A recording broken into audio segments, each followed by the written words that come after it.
Welcome to DGMA. In our last episode, we asked one of the oldest questions in philosophy. Why does anything exist at all?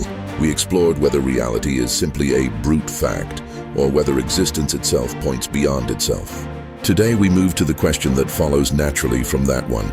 If existence is not an accident, is meaning something we invent or something we discover?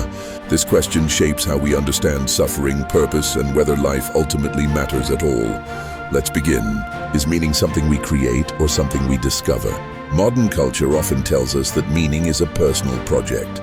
You decide what matters. You construct purpose. You author your own story. At first, this sounds liberating, but it comes with a hidden cost. If meaning is invented, then it is fragile. It lasts only as long as we believe in it. And when suffering comes, meaning becomes optional. The philosopher Friedrich Nietzsche understood this problem clearly. After declaring the death of God, he warned that humanity would be forced to become its own creator of values.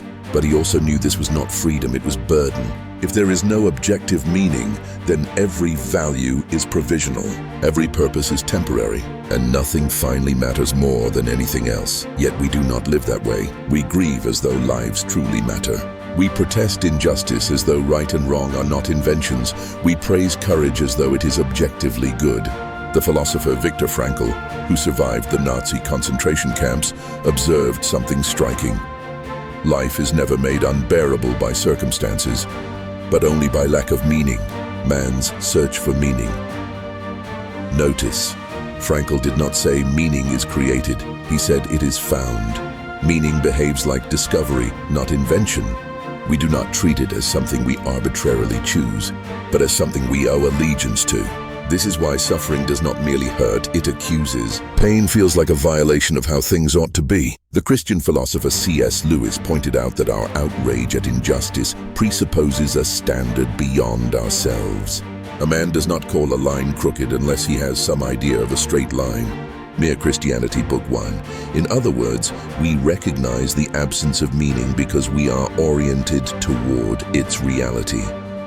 If meaning were merely invented, then despair would be rational. But despair feels wrong, even when it feels justified. Christian philosophy has long argued that meaning is woven into reality itself, not imposed by us, but received. That reality is not silent. It is intelligible, ordered, purposeful.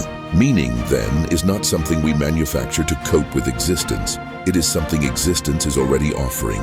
This series is not asking you to accept that conclusion yet. It is asking a simpler question. Why do we live as though meaning is discovered, even when we claim it is invented? That question refuses to go away.